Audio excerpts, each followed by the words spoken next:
Bonjour à tous, bienvenue, c'est 9h50 le matin en Bretagne. Nous sommes ravis de vous retrouver pour ce dernier jour de la semaine. Alors on vous a réservé le meilleur. Notre invité fil rouge, c'est Charles Tarot, régisseur de cinéma. Il a créé, voilà 18 ans, Cœur en Cœur, un concert au profit des Restos du Cœur qui aura lieu ce soir, samedi et dimanche au théâtre de la ville de Saint-Malo. Ce sera l'occasion de parler de solidarité avec lui.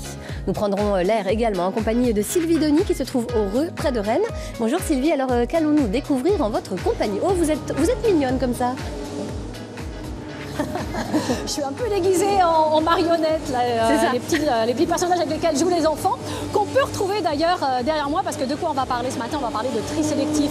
Vous le savez, on produit de plus en plus de déchets, on cherche des solutions.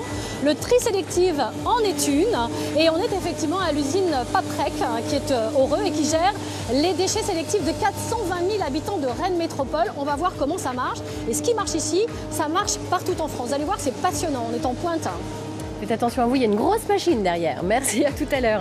Au menu également ce matin, des algues avec la société Algopac. Nous la découvrirons en compagnie de Xavier Le Métayer, son responsable de production.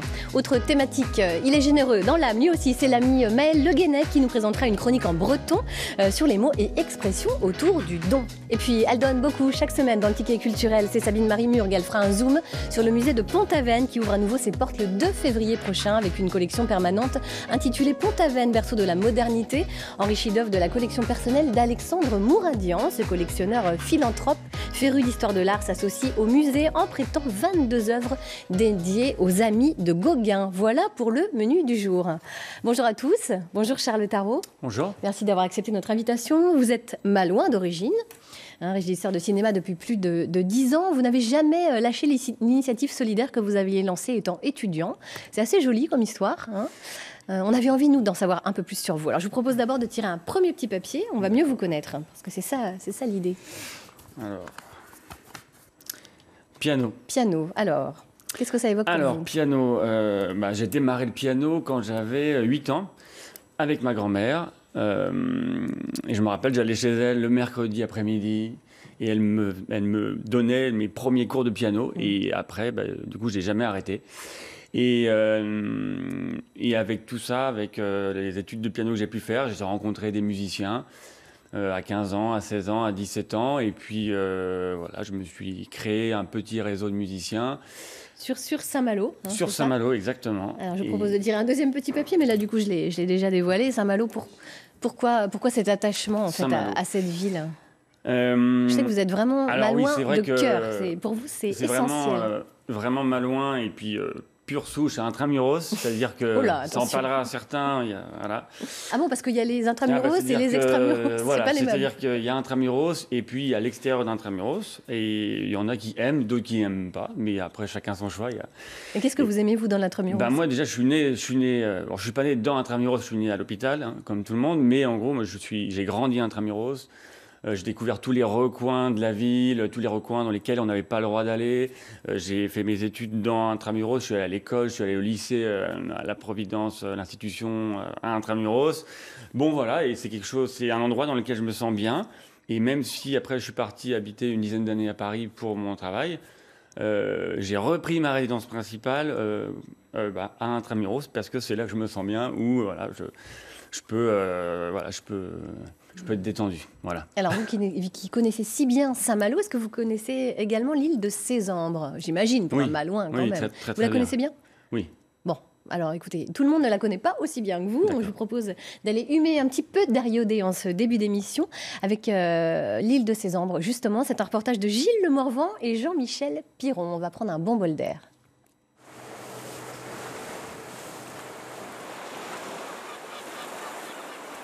Sésambre, au petit matin, en face de Saint-Malo. Si vous rêvez de couper les ponts et que vous êtes un lève-tôt, vous pouvez trouver là votre bonheur.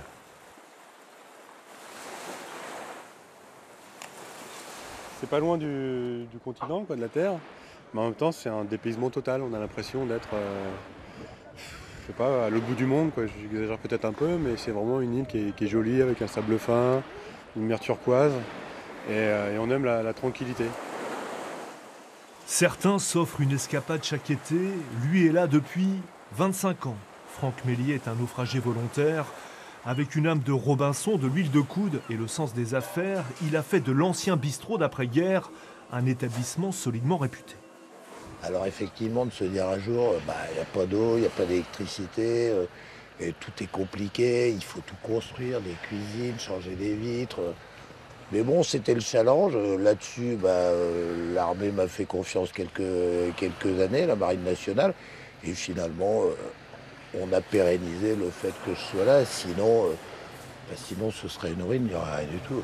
Et l'île serait, je n'explique même pas. Franck parle de la marine, de l'armée. Cézembre, on l'a compris, n'est pas qu'un coin de paradis, qu'un terrain de jeu. Ici, 90% de l'île reste encore interdite au public. Pour passer le grillage, il faut être goéland ou démineur. Encore un éclat. Encore un éclat. Éclat d'obus.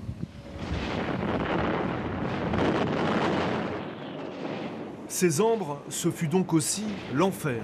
En août 1944, au lendemain du débarquement, les nazis en font une poche de résistance sur la route des Alliés de la Libération.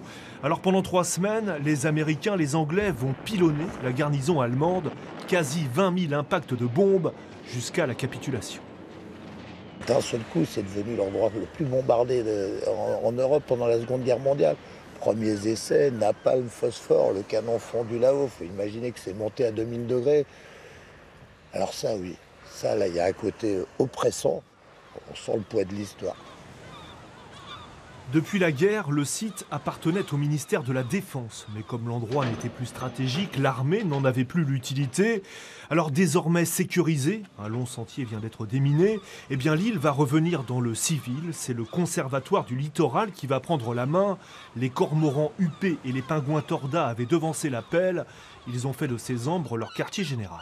Pendant 60 ans, ce site n'a pas été fréquenté par le public. Le ministère de la Défense, finalement, c'est un protecteur de la nature, puisque, en fait, il n'y a pas beaucoup de manœuvres sur ces sites. Et quand on nous les livre, ils ont été généralement bien préservés. Dans quelques mois, quand le sentier sera balisé, le public pourra donc s'aventurer plus haut que les criques et que la terrasse du restaurant.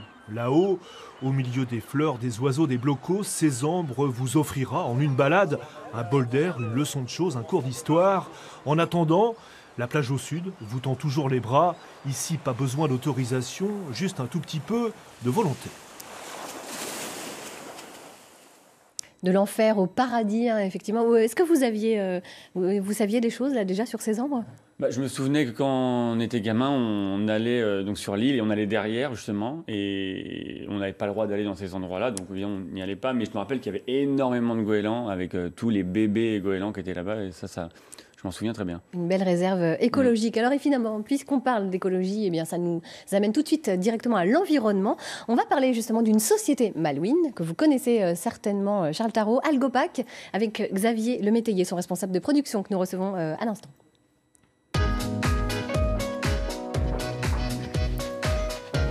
Bonjour Xavier Lemétayer, vous connaissez bien vous Cézembre ?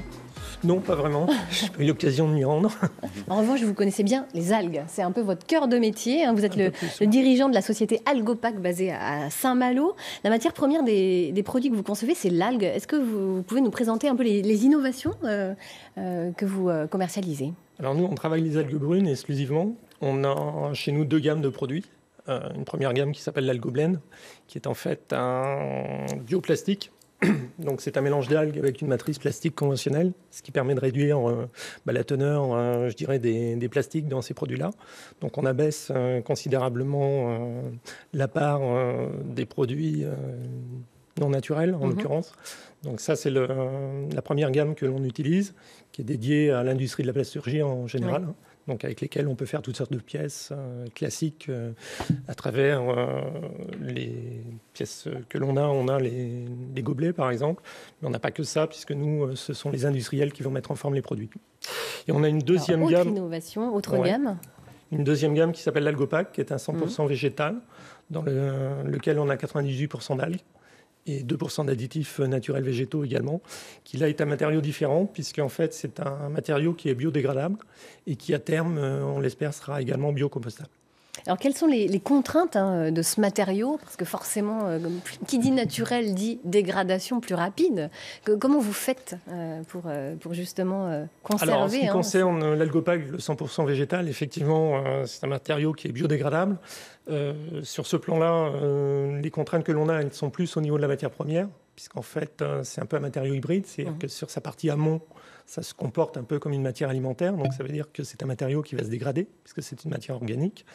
Et donc, par rapport à ça, il faut être en capacité, je dirais, de la sélectionner et surtout de la stabiliser. Alors, à quel usage est destiné cet Algopac? Dites-nous tout. Alors, l'Algopac, pour l'instant, on fait différents objets. Dans les objets de la vie courante, je dirais, on a créé des coques de clés USB, puisqu'en fait, le module reste un module classique, je dirais à ce niveau-là, qui sont destinés dans l'immédiat par rapport aux clients qui sont les nôtres sur des opérations de communication. C'est-à-dire les gens vont venir imprimer leur logo, je dirais, à ce niveau. D'accord. Alors, vos produits, évidemment, on l'imagine, ont fait l'objet de très longues années de recherche. Est-ce que vous déposez des brevets pour ce type d'innovation, bien entendu? Les deux gammes sont effectivement sous protection de brevets, puisqu'il y a un savoir-faire, je dirais, au niveau de la technologie qui est mise en œuvre. Et donc, c'est une façon de nous protéger, je dirais, dans les médias. C'est un marché très concurrentiel. Alors, nous, on se positionne non pas sur les matières plastiques, mais plutôt sur les biomatériaux, donc qui restent un marché sur lequel il y a déjà du monde. Par contre, le fait de travailler des biomatériaux à base d'algues, pour l'instant, on est les seuls sur le marché à pouvoir le faire. Alors vous avez différents pourcentages d'insertion d'algues. Comment vous définissez justement quel pourcentage vous amenez, différents grades en fait Alors, il y a différents grades sont définis en fait en fonction des contraintes des cahiers des charges clients que l'on peut avoir sur des résistances mécaniques au niveau des objets ou la technicité des objets. Donc, et les algues peuvent avoir une résistance égale au plastique, réellement? Pour l'instant, oui, tout à fait, puisqu'on arrive à se substituer à des applications qui, pour l'instant, sont tenues par des matières plastiques. Alors, par exemple, est-ce qu'on fait des jouets pour les enfants dans des matériaux comme ceci? Oui, c'est possible. Alors, pourtant, il y a quand même des grosses contraintes et une charte très exigeante, forcément, pour des jouets. Alors, il y a les contraintes, effectivement, réglementaires, que ce soit pour les jouets ou pour le domaine alimentaire, par exemple, puisqu'on a aussi le contact alimentaire au niveau de notre matière, enfin, en l'occurrence, sur l'algoblène. Donc, mais ça, c'est effectivement à travers, je dirais, les normes et le passage de ces normes avec des résultats positifs qui nous permettent effectivement de mettre nos produits sur le marché sans qu'il y ait de problème par rapport à ça. Alors revenons aux algues, on se pose quand même une question. Est-ce qu'il y a un risque d'épuisement de la ressource? Parce que bon, c'est pas... Alors, tout dépend du niveau sur lequel on va arriver en termes de volumétrie sur le marché. Après, il faut voir aussi qu'on a des possibilités, ça fait l'objet aussi de développement, puisque nous, on a des plans de développement produits donc, qui vont aussi dans ce sens, de travailler alors, les algues locales, effectivement, mais pas seulement. C'est-à-dire qu'on travaille aussi sur les algues invasives. En l'occurrence, on a tout un programme de recherche qu'on a mis en place sur les algues sargasses, parce que ça pose d'autres soucis. Donc c'est aussi une façon pour nous d'essayer de relever le challenge à travers la possibilité d'aller chercher, je dirais, un produit qui pose un souci et d'amener une résolution à une problématique. Est-ce que vous avez une concurrence en Europe et dans le monde? Est-ce que vous sentez cette prise de conscience sur ce matériau je dirais que le marché est quand même relativement mûr dans la mesure où le premier levier à passer, c'était la faisabilité technologique, d'être en capacité de pouvoir fabriquer des produits, de pouvoir répondre sur des cahiers des charges et en équivalence sur des critères de résistance mécanique, en l'occurrence. Après, je dirais ça reste ouvert et la demande est quand même assez forte à ce niveau-là. Alors, entre la demande et le passage à l'acte, ça peut être un peu différent parce qu'il y a quand même un des points qui est important, c'est la notion de prix par rapport au prix de cession de ces matières sur le marché. Vous exportez beaucoup? Alors, pour l'instant, nous, on travaille essentiellement au niveau national. On travaille aussi au niveau européen puisqu'on a des clients allemands ou autrichiens également. Donc, on voit quand même que ça commence effectivement à faire un petit peu écho, je dirais, en dehors de nos frontières. Quels sont vos projets pour l'avenir? Vous êtes une entreprise qui se développe extrêmement vite, créée en 2010, et déjà on voit la progression en 8 ans.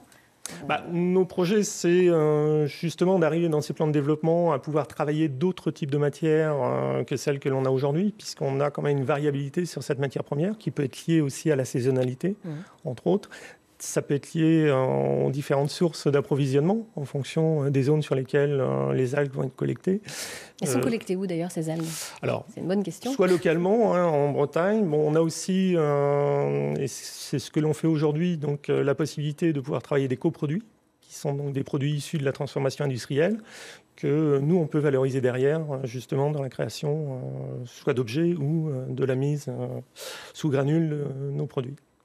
Merci beaucoup, Xavier Lemétayer, d'être venu nous présenter cette innovation. Vous connaissiez Charles Tarot, Algopac? J'en avais entendu parler, en effet. Et c'est vrai que quand je vois les gobelets, c'est vrai que dans le spectacle qu'on m'a présenté, on est très sensible à tout ce qui est produits durables. Et en effet, on aime beaucoup.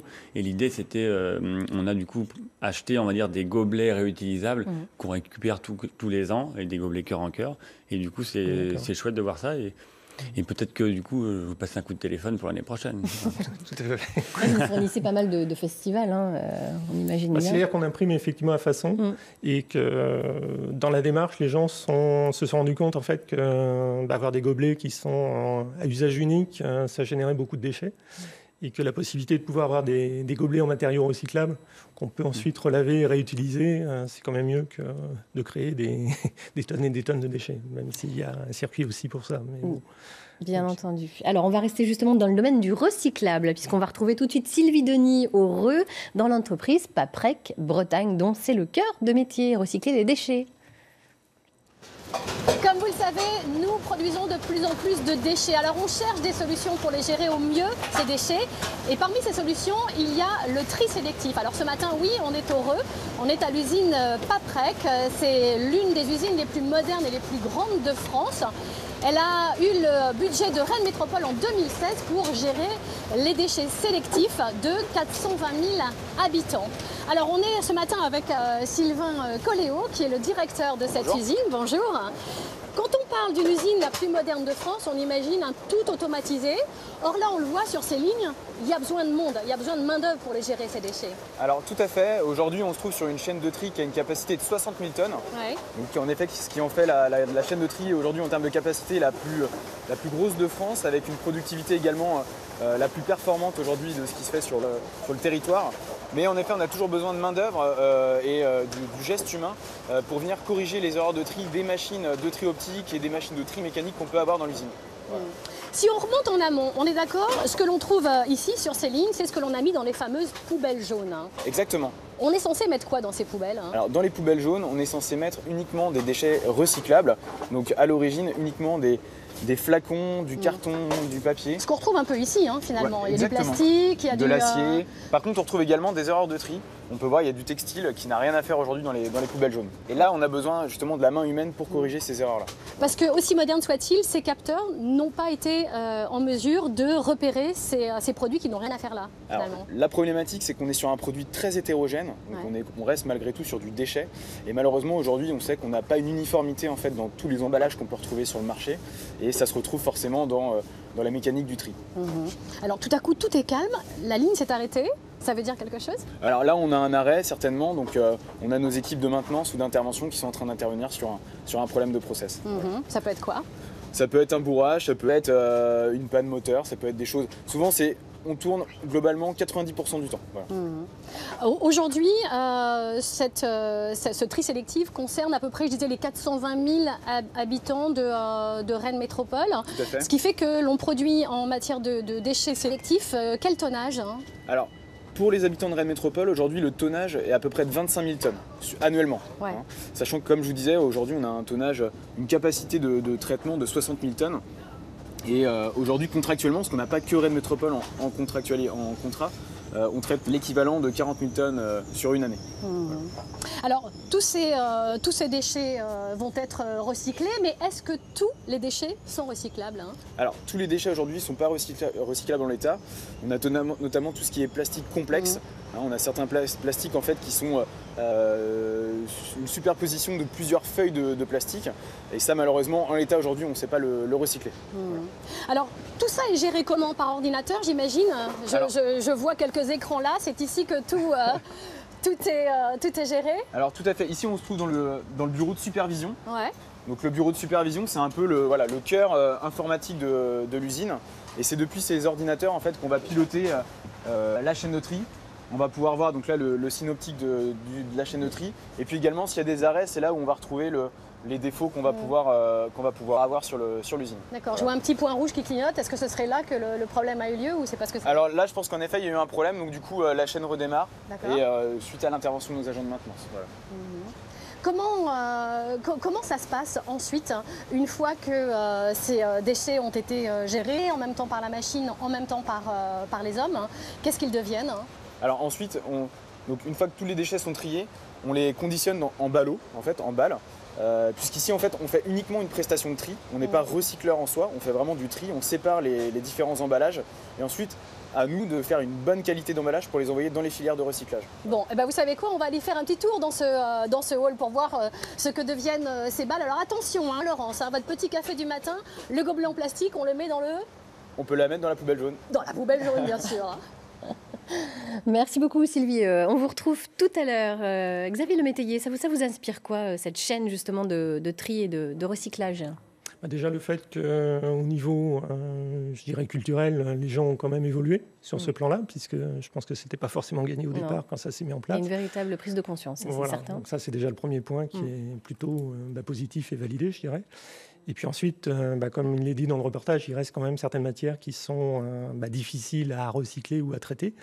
Et ce qui nous laisse, nous, une position effectivement plutôt positive et intéressante pour l'avenir, dans la mesure où on a, en l'occurrence sur notre matière Algopac, la possibilité un peu de s'affranchir de ça, puisque l'Algopac tel qu'il est là, en étant biodégradable et à terme biocompostable, c'est un matériau qui n'a même pas besoin de passer par une unité de recyclage, dans la mesure où vous pouvez le laisser dans la nature.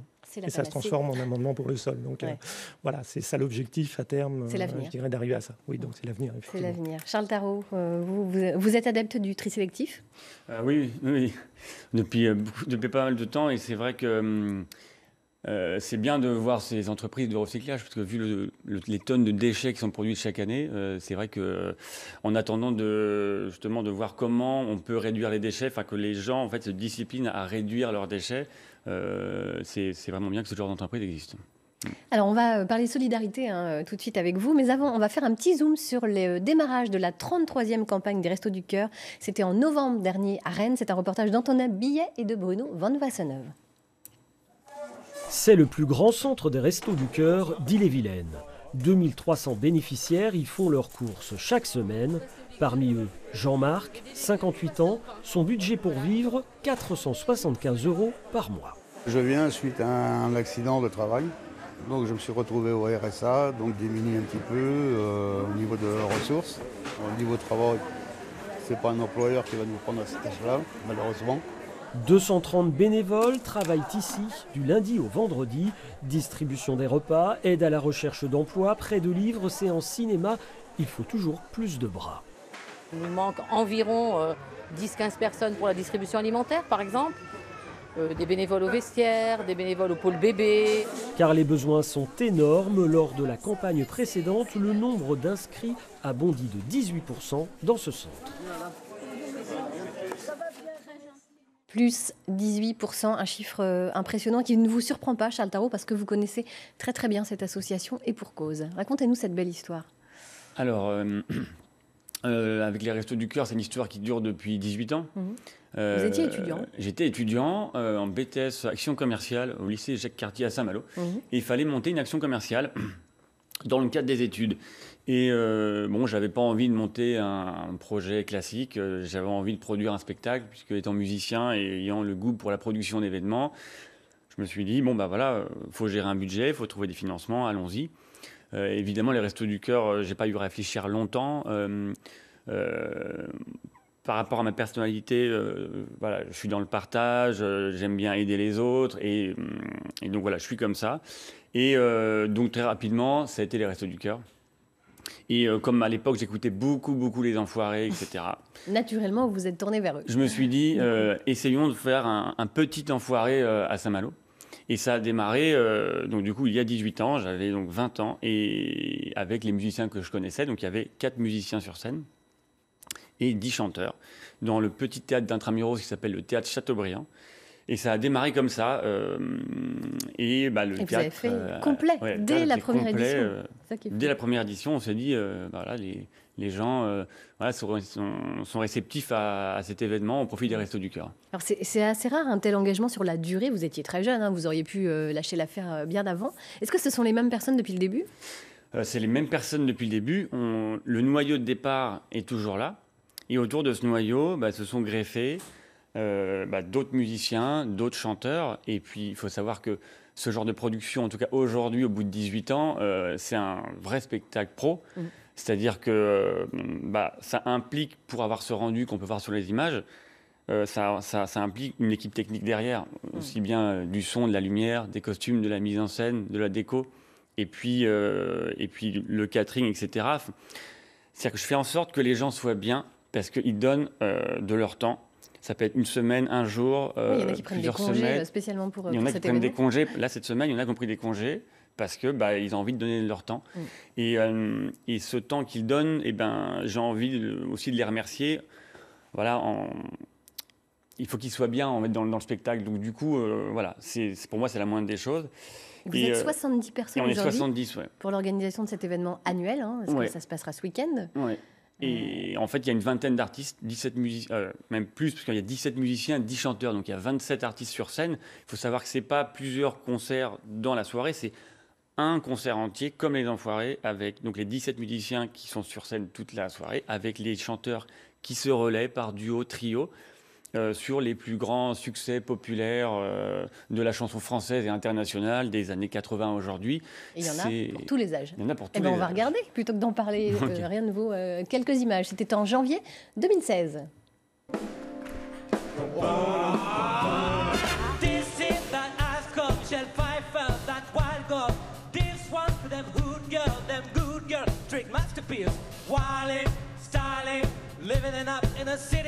Got sun to wheels and sail around. Gonna kiss myself, I'm so pretty. Too hot, hot damn. Fireman. Too hot, hot damn. Dragon down around a wretched man. Too hot, hot damn. Can't say my name, you know who I am. Too hot, hot damn. Bump down, bring it down. Girls sing to hallelujah. Girls sing to hallelujah. Girls sing to hallelujah. 'Cause Uptown Fun can't give it to you. 'Cause Uptown Fun can't give it to you.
Eh ben dites donc, ça déménage. Alors la nouvelle édition du spectacle Cœur en Cœur, ce sera au Théâtre de Saint-Malo ce week-end. Ça commence dès ce soir, 20h30, c'est ça? Samedi soir, 20h30, dimanche, 15h. Et tous les bénéfices iront au Resto du Cœur. Vous avez versé combien depuis le début au Resto? Depuis le début, on a reversé plus de 140 000 euros. C'est pas rien, hein? C'est pas rien, on est très fiers de ça. Et à chaque édition, on reverse en moyenne 10 000 euros. Ça représente combien, si on veut donner un titre d'exemple, les restos sur Saint-Malo, ils versent combien de repas Alors en moyenne, hiver chaque campagne d'hiver, les Restos du Cœur de Saint-Malo ils distribuent 40 000 repas en moyenne. Donc nous, avec Cœur en Cœur, avec les 10 000 euros qu'on reverse, on contribue à un quart des repas distribués. Comme 1 euro égale un repas, on contribue à un quart. Donc du coup, c'est quelque chose qu'on essaye de tenir et voire d'augmenter. Ça augmente d'année en année, donc un jour, si on arrive à pouvoir contribuer à la moitié, ce serait super. Mais déjà un quart, voilà, c'est formidable. Qu'est-ce qui vous motive? aujourd'hui, réellement? Alors, qu'est-ce qui nous motive aujourd'hui? C'est ce qu'on dit toujours, c'est cet engouement, cette aventure humaine qui chaque année, on se rassemble pour les Restos du Cœur chaque année et il y a quelque chose qui se passe. On ne peut pas se rendre compte forcément comme ça, mais quand on se retrouve sur scène, il se passe quelque chose et on est là pour les Restos du Cœur et voilà, ça dure 3 jours. Et on sait qu'à la fin, on donne tout. Et c'est vrai que l'idée aussi, c'est qu'il y a aussi une deuxième chose, c'est qu'on essaye, le tarif du spectacle n'est pas excessif. L'idée aussi, c'est de pouvoir donner un accès à la culture pour tous. C'est-à-dire que le spectacle ne coûte pas 40 €, c'est 18 € et 15 €. Et pour voir un concert comme celui-ci, c'est pas cher du tout. Et l'idée, c'est pour des familles qui ont un peu moins d'argent aussi, puissent aussi venir, et venir à 4 ou 5, et profiter aussi de ce spectacle-là, quoi. Donc il y a vraiment 2 choses. Il y a les bénéfices reversés au Restos du Cœur, et puis il y a aussi l'accès à la culture pour tous. Merci Charles Tarot. Vous irez ce week-end, Xavier? C'est ce que j'expliquais à M. Tarot, c'est que moi, c'est l'anniversaire de mon fils. Ah bah, donc, vous emmenez votre fils et puis voilà, terminé. Il y a encore un peu de place. Comme j'ai un repas aussi à l'extérieur ce week-end, c'est un peu compliqué. Bon, allez. Je prends éventuellement pour l'année prochaine. Avec ça plaisir. se renouvelle chaque année. Donc. On va rester dans le domaine du don, mais cette fois-ci en breton, puisqu'on va accueillir l'ami Maël Le Guenec de ce pas.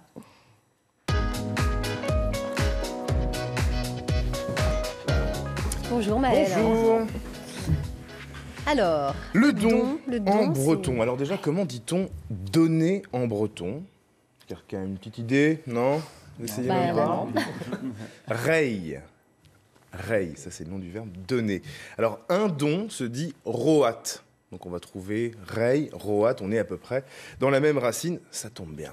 Partager en breton se dit rennant, qui peut aussi être la traduction de diviser. Donc rennant, c'est partager.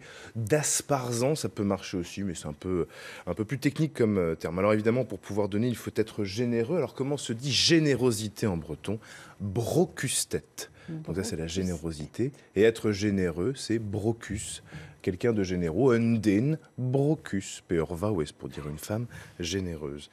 Alors évidemment, on donne de la nourriture, qui se dit bouette en breton. Ça, c'est important. Bouette, alors des vêtements aussi, diliat. Mais la nourriture, c'est quand même l'essentiel des Restos du Cœur.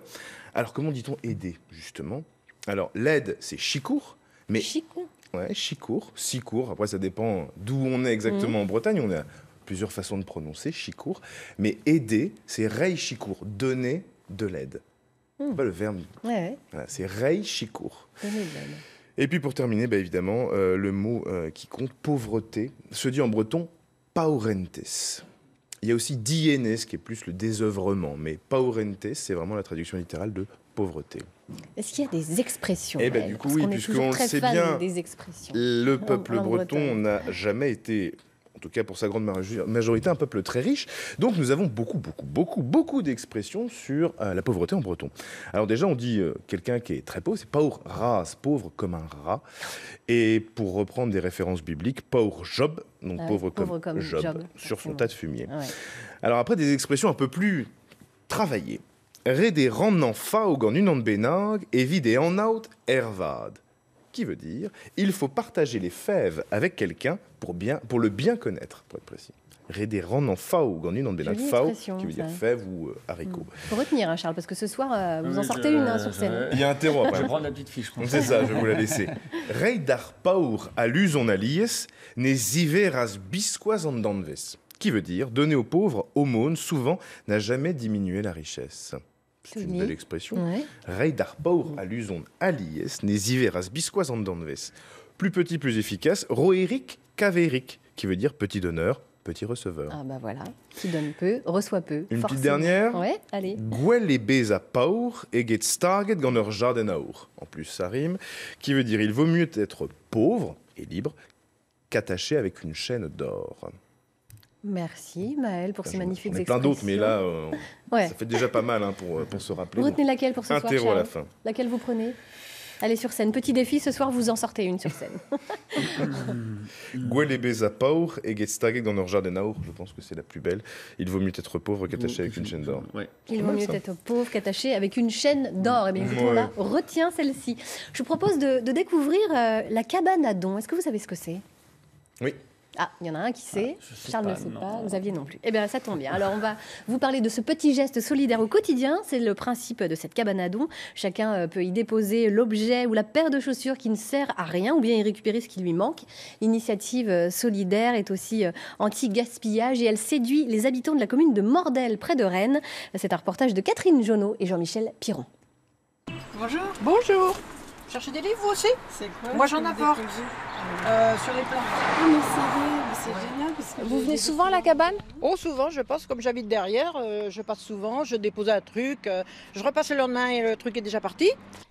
Des livres, mais aussi de la vaisselle, des chaussures, des vêtements. Cette cabane à dons, c'est une petite caverne d'Ali Baba pour trouver l'objet manquant du quotidien qui, gratuit, retrouve une seconde vie.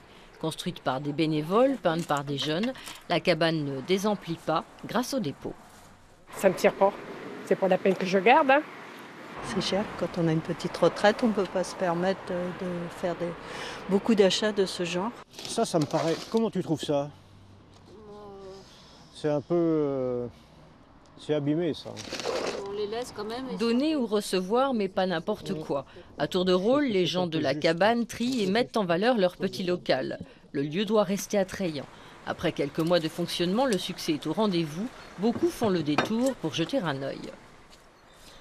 Il y a peut-être une demande d'avoir un lieu pérenne où on puisse déposer et récupérer des objets qu'on n'attend pas simplement une braderie ou un événement particulier pour faire le vide chez soi. Autrefois, la déchetterie, c'était à l'air libre. C'était pas comme maintenant où c'est conditionné dans des conteneurs. Là, on déposait et c'est vrai qu'il y avait un lieu d'échange. Et là, ça permet de continuer un peu ce lieu d'échange qui n'existe plus puisque maintenant, c'est mis dans des conteneurs en contrebas où on n'a plus le droit d'aller récupérer ce qu'on veut récupérer, quoi. Éviter le gaspillage, échanger sans argent, économiser pour les petits budgets. Rien que du bon sens et une solidarité positive avec pour mot d'ordre donner. C'est du bon sens, finalement, Charles Tarot, une initiative comme celle-ci? Moi, ce que j'allais dire, c'est une super initiative. Au lieu de jeter à la poubelle, tiens, je vais jeter ça, ça sert pour d'autres personnes, tout simplement. Voilà. Bien. Des idées à prendre, encore une fois. Hein. Ouais. On va retrouver tout de suite Sylvie Denis dans l'usine Paprec, Bretagne, au Reux. Sylvie, dites-nous tout. Vous êtes où, là? Oui. Absolument. Eh bien, écoutez, on est complètement raccord, Laurence, puisque parfois on n'a pas le choix. Hein, les poubelles, il faut mettre des trucs à la poubelle. Si on peut faire du tri sélectif à la maison et mettre dans les bacs jaunes, c'est encore mieux. Et on est effectivement ici à l'usine Paprec au Reux qui gère les déchets sélectés des habitants de Rennes Métropole. Je vous le rappelle, c'est à peu près 420 000 habitants. On est toujours avec Sylvain Colléo, qui est le directeur de l'usine. On a changé d'endroit. Tout à l'heure, on était sur la chaîne de tri. On a vu qu'effectivement, l'humain est indispensable, tout n'est pas mécanisé. Ces déchets qui ont été préalablement triés arrivent ensuite par balle.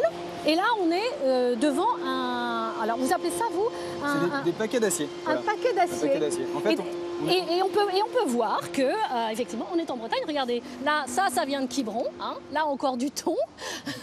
Tout est trié selon des catégories. Et là, c'est le métal. Hein. Tout à fait. En fait, une fois que les produits sont triés, ils sont conditionnés ouais. avant d'être expédiés vers des filières de recyclage. Puisqu'ici, encore une fois, on fait vraiment une prestation de tri. On n'est pas recycleur à proprement parler. On fait une prestation de tri des emballages ménagers des habitants de Rennes Métropole et d'autres collectivités. C'est assez étonnant parce qu'à l'œil nu, on arrive à voir effectivement que tout est trié. On voit qu'ici, c'est du métal. On voit que là, c'est plutôt du cartonnage. Alors, en effet, là, on est sur la partie fibreuse. Donc là, on est sur du carton, en effet. Ouais, et là, c'est du papier. Venez voir le papier. Donc là, on est sur du papier blanc. Ouais. Donc là, on est vraiment sur une belle qualité de papier. Et après, dans l'alvéole à côté, on a du papier. C'est des journaux magazines. Voilà. Et regardez donc, les premières partitions de bacs.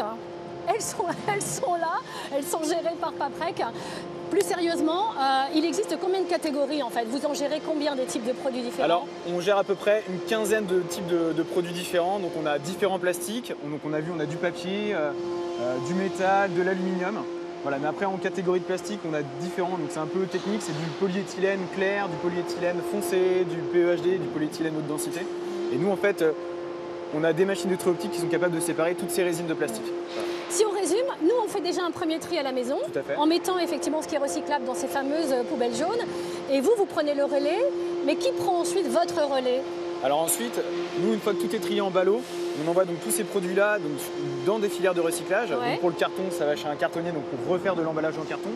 Pour le papier, ça va chez un papetier pour refaire de la bobine de papier qui va servir à faire des journaux, à refaire des magazines. Et pour le plastique, c'est un peu plus technique. On est capable de refaire de la bouteille avec certains types de bouteilles et d'autres non. Et dans ce cas-là, on fait des applications. On peut faire des arrosoirs, on peut faire des... Valoriser le produit. Exactement. En tout cas, ça part tout le temps en valorisation matière.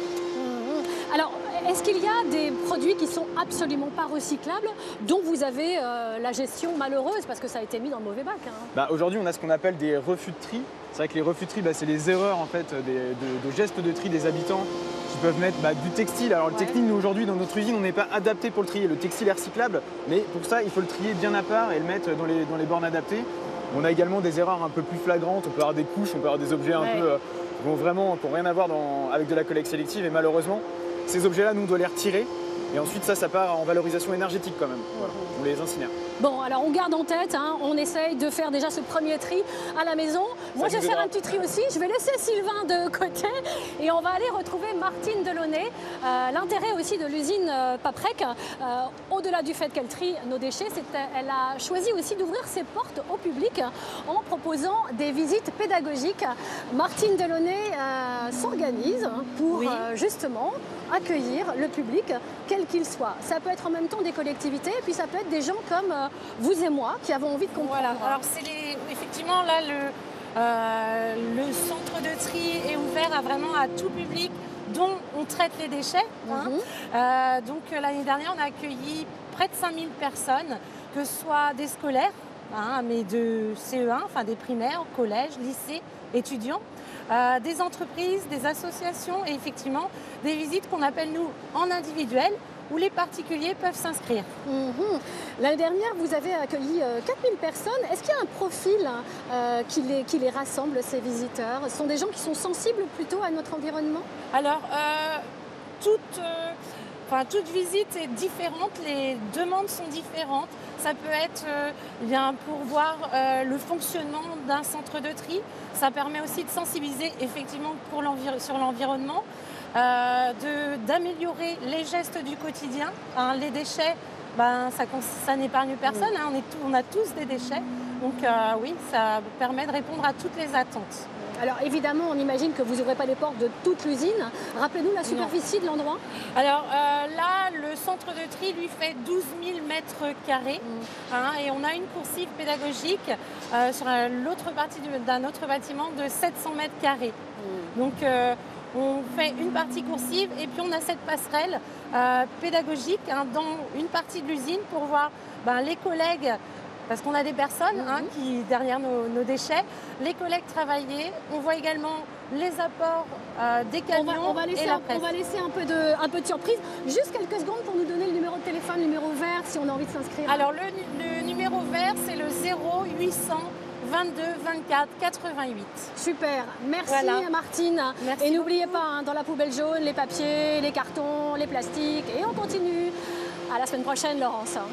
Merci Sylvie, on a tout retenu. À la semaine prochaine. Nous allons maintenant évoquer le musée de Pont-Aven. C'est le choix du ticket culturel de Sabine Marie-Murgue aujourd'hui.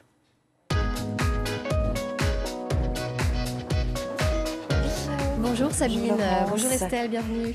Eh bien Estelle va nous présenter justement une exposition très généreuse. Bonjour Estelle, vous êtes conservatrice en chef du musée de Pont-Aven et vous ouvrez à nouveau les portes le 2 février pour une nouvelle exposition. Racontez-nous.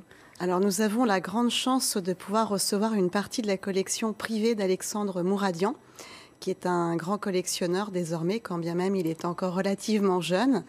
Et il prête le temps de toute une année, en fait, 22 œuvres exceptionnelles de l'école de Pont-Aven. Cette exposition est à l'origine d'un livre. Oui, que j'ai apporté d'ailleurs, donc qui s'intitule « L'école de Pont-Aven, berceau de la modernité ». Il est préfacé par Jean-Marie Rouard. Et donc, il présente les 22 œuvres qui figurent dans notre exposition temporaire, chaque fois avec des commentaires détaillés. Qui est Alexandre Mouradian? C'est un mécène, c'est ça? C'est un collectionneur, mais c'est étonnant qu'un jeune collectionneur s'intéresse à ce mouvement. Quel âge a-t-il? Parce qu'on dit jeune. Alors, il a 47 ans. Ah oui, il est jeune. Il est jeune, oui, c'est jeune. Oui. Et donc, il a mené une carrière fulgurante dans les affaires. Mais sa vraie passion, en fait, c'est la culture. Donc, il est à la fois président de la Fondation Spinoza pour les sciences humaines, mais aussi collectionneur. Et en fait, il est vraiment tombé amoureux de la peinture d'Émile Bernard, qui est vraiment son artiste préféré dans le mouvement École de Pont-Aven. Et c'est comme ça qu'il a donc fait cette collection au fur et à mesure, Petit acquis à des petit. œuvres. Voilà, au fil des opportunités, on va dire, sur le marché de l'art, il fait grossir sa collection, mais il ne la garde pas pour lui. Il la rend publique à travers le choix de les présenter, ses œuvres, au musée de Pont-Aven. Alors, comment sont-elles présentées, ces œuvres, et en quoi cette exposition est-elle si inédite? Alors, la démarche est particulière en ce sens qu'on ne va pas investir les salles d'exposition temporaires de notre musée, mais véritablement ce qu'on appelle le parcours permanent, qui porte bien mal son nom, puisque permanent, en fait, n'est pas très intéressant pour nous, et au contraire, on cherche à faire vivre la collection. Donc, ces œuvres viennent s'insérer, prendre place parmi les nôtres, pour provoquer en fait un effet miroir et, si je puis dire, compléter les manques. Donc, plus de toiles d'Émile Bernard seront à voir, de Meyer de Hahn, de Paul Sérusier, Maurice Denis, tous ceux qui ont fait la notoriété de l'école de Pont-Aven. Et c'est donc un grand retour aux sources pour ces œuvres, parce que ce sont des œuvres qui n'étaient jamais sorties des collections privées. Alors, quasiment pas, effectivement. Nous, on avait la chance de pouvoir bénéficier d'un dépôt de sa collection depuis 10 ans.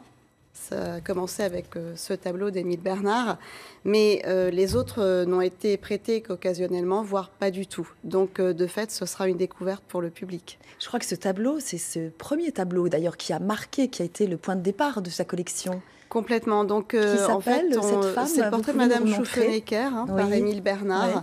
Donc, une femme très moderne en son temps, esthète aussi. Et en fait, on voit là que Émile Bernard est à la croisée des chemins de l'impressionnisme et du synthétisme de l'école de Pont-Aven. Et en fait, avec Alexandre Mouradian, nous nous sommes connus autour de ce tableau. Et c'est un petit peu comme ça qu'est né le projet d'en montrer d'autres dans nos collections. Est-ce que vous avez d'autres coups de cœur de tableaux? Alors, qu'est-ce qu'on peut Alors, nous parmi faites découvrir mes coups de cœur, je tiens à parler particulièrement d'un autre tableau d'Émile Bernard, en fait, qui s'intitule La femme au kimono, qui est une œuvre en fait que l'on voit à l'écran très typique de l'époque, très marquée aussi par le japonisme. Et d'ailleurs, elle porte un kimono qui est très à la mode en cette fin de siècle, en cette fin de 19e.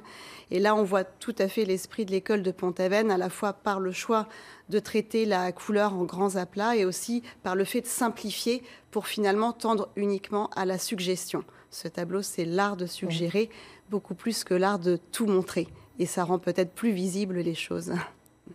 Et alors, j'ai aussi un autre coup de cœur, un tableau d'Armand Seguin, inspiré d'une œuvre de Baudelaire, Les paradis artificiels, parce que nos peintres sont aussi très lettrés, et Seguin en particulier, il écrit lui-même.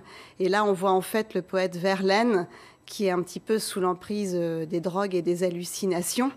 Et l'inspiration semble fuser en fait à travers ces silhouettes féminines qui jaillissent des flammes et une atmosphère un petit peu particulière avec la figure du monstre souriant et que l'on pense directement inspiré là encore de l'illustration japonaise.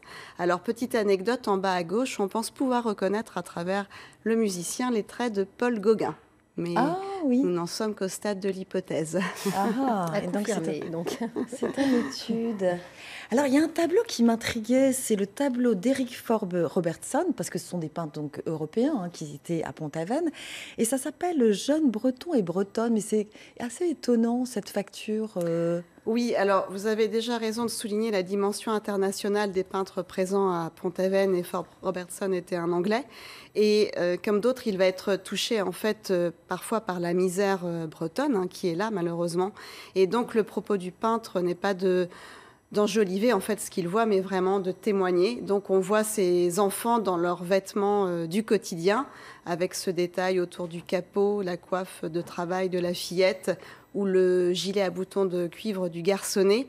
Et en fait, c'est vrai que la facture est un petit peu particulière puisqu'on voit ces grands traits, notamment à l'arrière-plan, qu'on appelle la facture divisionniste dans notre jargon, et en fait qui n'est pas sans rappeler aussi les choix de Vincent van Gogh, dont ces artistes sont en mouvement, sont perméables aux influences des uns et des autres. Et donc là, on est un petit peu à la croisée des chemins du synthétisme et du divisionnisme, ou plus simplement de Gauguin et de Van Gogh. C'était vraiment un laboratoire, hein, Pont-Aven, c'était étonnant, et qui attirait donc de très nombreux artistes. Oui, c'est ce qui a fait sa notoriété. C'était vraiment un atelier à ciel ouvert, mais aussi un atelier parce que les aubergistes proposaient des ateliers pour les peintres où ils pouvaient travailler lorsque le temps était maussade, par exemple. Et vraiment, Pont-Aven a nourri l'art moderne pendant toute la fin du 19e siècle et encore au début du 20e siècle. C'est ce qu'on montre à travers l'exposition et, par exemple, les œuvres de O'Connor, comme ici, ou bien encore de Jourdan. Cette même facture, donc toujours la base du synthétisme, hein, c'est ça, avec les traits noirs, cerné de traits noirs. Voilà, là, pour c'est surtout simplifier. Et puis donc les grands aplats de couleurs. Quelques-uns, comme celui qu'on vient de voir, Moret, sont revenus à une touche impressionniste ponctuellement. Comme quoi, il n'y a pas de fatalité en art. Alors j'ai appris aussi qu'il paraît que les aubergistes faisaient pas mal d'ardoises aux peintres, donc ça attirait aussi pas mal les artistes qui n'avaient pas trop non plus d'argent. En leur temps, Ça elles motivait. pouvaient être mécènes. C'est vrai qu'elles Ouais, faisaient c'était des mécènes. ces facilités de paiement et parfois aussi elles montraient les œuvres sur les murs des pensions, donc ça faisait connaître les artistes en fait. Donc nous pouvons voir ces tableaux pendant un an, à partir du 2 février. Voilà, jusqu'au 6 janvier 2019. Vous réservez d'autres temps forts? Alors, parmi les prochains temps forts, il y aura la Nuit des musées, le 3e samedi de mai, où le musée est ouvert en ambiance nocturne jusqu'à minuit. Et c'est aussi l'occasion d'entrer gracieusement dans nos salles. Voilà, magnifique. Oui, Merci c'est beaucoup. super. Donc, merci Estelle, merci Sabine. Et puis il y a peut-être un petit site internet pour oui, le avoir site plus internet, d'informations. hein, tout attaché, musée.aven.fr. C'est ça, .com, Voilà, ou on a .fr, toutes les oui, informations .fr. pratiques, .fr. visites, Impeccable. commentées, etc. Merci beaucoup, merci à tous. Merci. Bien voilà, nous arrivons à la fin de cette émission et de cette semaine. Moi, je tenais à remercier Magali Douarche, Vanessa Boulares et Isabelle Doxé, ainsi que toute la régie pour le travail effectué tout au long de ces journées. Voilà, écoutez, nous, on aura le grand plaisir de se retrouver lundi. Notre invité d'honneur, ce sera l'entrepreneur Yann Bucaille. On va rester dans le domaine de la solidarité, Charles Tarot, puisqu'il est le fondateur du Café Joyeux à Rennes, un projet solidaire et qui viendra évoquer à nos côtés. Quant à vous, vous retrouvez vos éditions régionales tout à l'heure. Situation tendue entre agriculteurs et grande distribution dans un contexte de négociation commerciale. De nouvelles actions de producteurs ont été menées cette nuit. Nous ferons le point également dans vos JT sur le mouvement des surveillants pénitentiaires. Et puis nous verrons aussi que les produits de la pêche bretonne, dont l'emblématique coquille Saint-Jacques, sont à la fête à Montmartre, à Paris, ce week-end. Voilà, merci Charles Tarot, merci Xavier Lemétayer, merci à tous de nous avoir accompagnés. Prenez soin de vous, à lundi, 9h50.